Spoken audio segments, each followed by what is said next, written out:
Hello, this is Sage the Balloon Sage, and I'm going to quickly show you how to create a beautifully twisted double balloon bow adornment that enhances the beauty of your decorations and helium balloons. Inflate a pair of 160 balloons, leaving about 3 fingers of tail.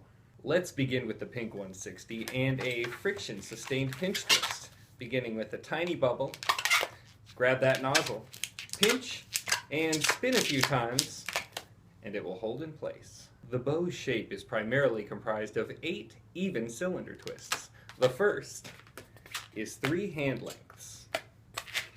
With parallel measuring, a matching cylinder twist is achieved. Looped and locked in place. Repeat these steps to form the second loop with a 4th and final cylinder twist, tipped with a matching tiny pinch twist. Next, the red is attached, and this is where I introduce an invaluable technique called winding through. Form 2 more tiny pinch twists from tiny bubbles, and wind the balloon through the connection point of the congealed segments as you separate them, protecting from popping. And you should have this. Measure a 5th cylinder twist, spin it several times, and flop it over. It will actually stay in place as you tightly spiral upward. And tie into the center, just like that, winding through. There we go. Now we can move on to the loops. Forming the loops is the easy part. Corralling them, now that's another story. So make a cylinder twist, and once you have over 2, 3, or 4, it's going to get really crowded in here. So the technique of winding through is employed once again.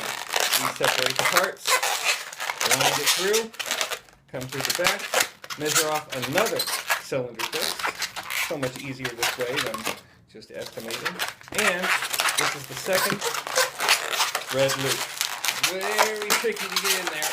Ooh, tight squeeze. But I like to displace air right at this focal point right here, so I'll squeeze it on. Now it goes right through. So much easier. Now just arrange your petals, and we're going to end up with the remainder of the red coming out the back, because we need 1 more of those big stabilization pinch twists. Now this is really tough, but you pull, make a nice soft cylinder, and just spin it as close to the open petals connection point as you can, and twist it through. Then just come down to make the mirror image spiral. Finally, we make cylinder twist number 8, the final one. And once it's set, we make 2 more of those tiny little pinch twists, nice and flat, which of course will just be tied in the same way as it was before. So there's a little pair, and we'll leave the extra on here. I'll show you how to get rid of that. Let's line them up. Now you want to reverse the spiral. Whichever way you twist it, do it the opposite way. So, nice and tight, all the way up. Spin this part all together, and you can arrange the pinch twists after you cut or pop off. In my case, I just rip the thing off. A lot of people think that has to do with a nail. It actually is just friction and pressure in the right place with the tip of your finger. So let's arrange those pinch twists like so, and get rid of this other extra. Making sure to wind through, yes, that same technique once again. A lot of repetition on this design, but sometimes you can do a lot with a few simple techniques. The elegant double loops aesthetic is achieved with a weaving technique that can possibly make you feel like you're contending with the tangible manifestation of an optical illusion. However, I think I figured out how to explain it. Take the top of the pink, push it into the middle of the red loop. Be very careful not to pop anything, and make sure it goes all the way through down to the connection point. Great. Now take the bottom of the red and push it through the middle of the pink. Very carefully, of course. And it's just that simple. I swear I had so much trouble with it when I was coming up with this. It's just a simple flower weave, but it plays tricks on you. So once again, take the top of the pink, push it into the middle of the red loop, down to the connection point. Take the bottom of the red and push it into the middle of the pink, down to that connection point. Perfect. Now it's just a matter of positioning everything until you're happy with the look. It's really easy to attach your bows to columns and helium balloons.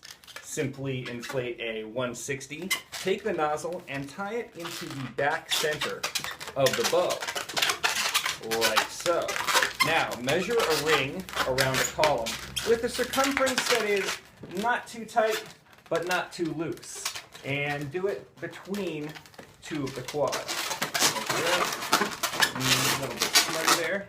Get to a point where you know it's going to be measured off, and tie it into the back center pin switch again. Wrap it around like this. Now just break off the extra and make sure it's nice and tied in there and that it's not going anywhere. Now different Mylars will have different nozzles, but the idea for attaching is the same. You either directly push it into the center of the bow, wherever you like it, putting it flush against the bottom of the balloon so it holds in place, or you can directly tie it in at any point along the string. Looks beautiful. I hope you enjoyed learning how to create these beautiful double balloon bows, and you can check out over 150 videos on the Balloon Saints channel featuring everything from basic balloon animals to deluxe decor. So please subscribe. Please give this video a like if you liked it, and I'll see you on the next tutorial.